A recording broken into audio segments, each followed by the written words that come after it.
Alors pour ceux qui étaient là dimanche dernier, je vous avais dit que voilà, je m'étais un peu arraché les cheveux pour cette homélie. Là, c'est un petit peu la même chose. On est toujours dans Saint Jean et c'est toujours voilà, un discours théologique extrêmement dense avec plein de notions un peu différentes où il n'est pas si facile que cela de s'y retrouver, notamment pour trouver quelque chose de concret, si vous voulez, pour notre vie de tous les jours. Et pourtant, après réflexion, avec l'aide aussi d'autres personnes, eh bien, j'ai découvert le Christ qui est en train de nous ouvrir des horizons, qui est en train de nous ouvrir des portes. Plus précisément, eh bien, il est en train de nous donner l'Esprit Saint qui nous ouvre à la fois au monde extérieur et qui nous ouvre à la fois à notre monde intérieur. Et c'est ce que je voudrais essayer de regarder avec vous. Quel est ce monde extérieur auquel l'Esprit Saint nous ouvre? Quel est ce monde intérieur auquel l'Esprit Saint nous ouvre? Alors d'abord, ce monde extérieur. Rappelez-vous la révélation, Dieu qui fait alliance avec un peuple, Israël, c'est la première alliance. Cette première alliance, elle est réservée à un peuple élu, à un seul peuple. Comme pour nous dire que pour tout reprendre, pour enraciner une alliance, il faut partir d'un petit noyau, d'un petit reste. Ça, c'est le début de la révélation, jusqu'au don du Christ. Dieu envoie son Fils pour élargir cette alliance, l'ouvrir à toute l'humanité. Dieu se révèle comme Père de toute l'humanité en nous envoyant son Fils.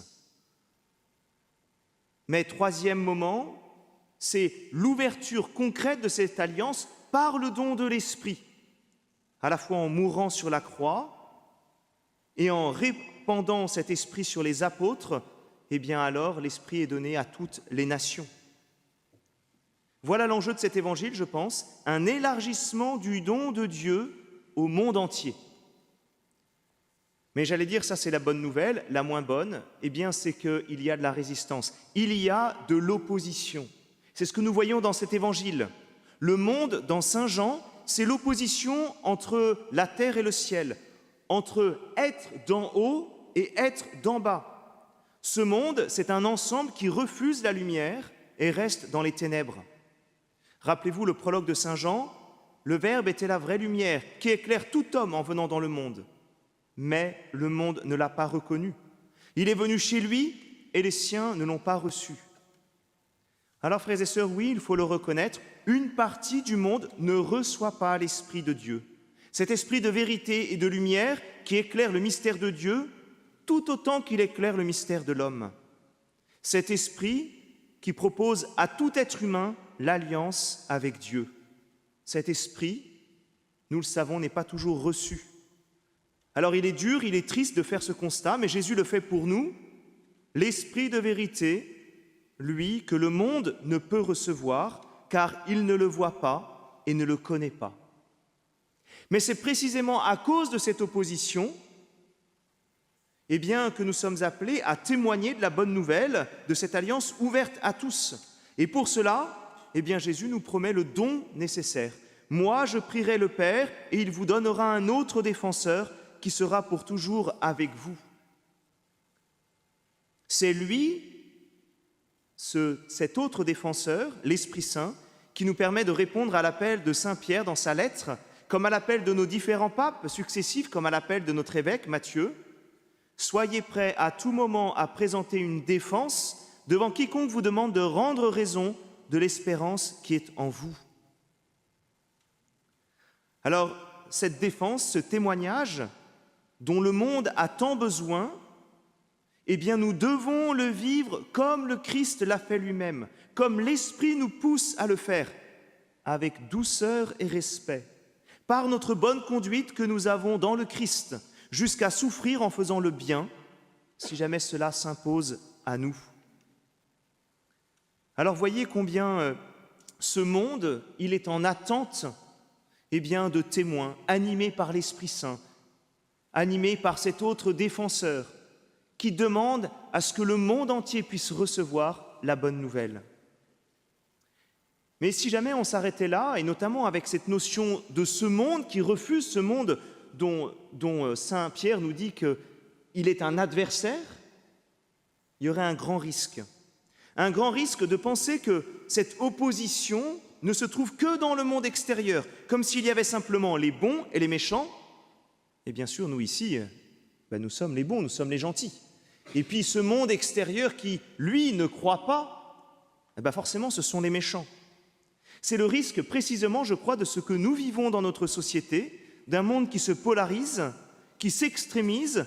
Pourquoi? Parce que chacun pense à être le seul à détenir la vérité.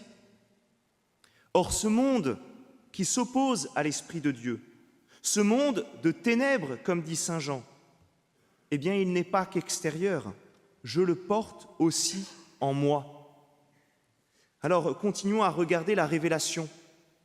La révélation que je vous ai faite tout à l'heure, qui se fait progressivement et qui passe d'un petit peuple à l'humanité tout entière, elle se fait aussi de manière de plus en plus intime et personnelle.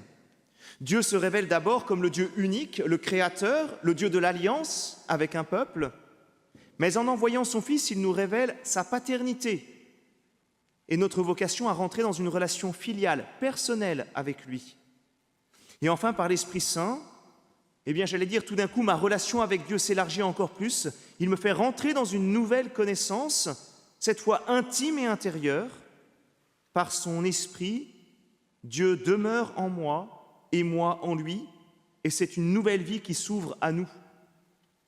Et vous voyez, si jamais tout à l'heure je vous disais, mais voilà, ce monde, il est aussi en opposition, nous-mêmes, dans notre monde intérieur, il y a de la résistance, il y a de l'opposition, à cet Esprit de Dieu qui pourtant demande, nous propose cette intimité avec lui. J'ai ma part d'ombre qui ne rentre pas dans cette relation, qui n'accepte pas cette relation avec Dieu. Alors, des questions simples, est-ce que je garde réellement la parole de Dieu en moi? Parce que c'est la parole de Dieu qui me fait demeurer en Dieu et qui fait que Dieu habite en moi. Est-ce que ces commandements sont réellement esprit et vie pour moi au quotidien? Alors heureusement, comme pour le monde, ce monde extérieur, pour mon monde intérieur, l'Esprit, l'autre défenseur, m'est donné. Il m'est donné à la fois pour relire ma relation avec Dieu et discerner justement cette part de ténèbres, mais il m'est donné aussi pour toucher mon cœur et me faire rentrer petit à petit et de plus en plus dans cette intimité avec Dieu. Il est donc aussi mon défenseur, non pas seulement face au monde extérieur, mais mon défenseur face à moi-même. Celui qui me redit que je suis aimé, que je suis sauvé, celui qui me rappelle les bras ouverts de Dieu qui n'ont qu'un désir, m'étreindre et de vivre avec moi.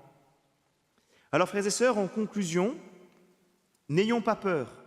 N'ayons pas peur, du monde qui nous entoure et qui refuse le Christ, qui refuse la lumière. L'Esprit Saint, l'autre défenseur, nous est donné pour témoigner dans la paix, dans le respect, dans la confiance. Et deuxièmement, n'ayons pas peur de nos combats intérieurs. L'Esprit Saint, l'autre défenseur, nous est donné pour avancer et vivre de l'amour de Dieu.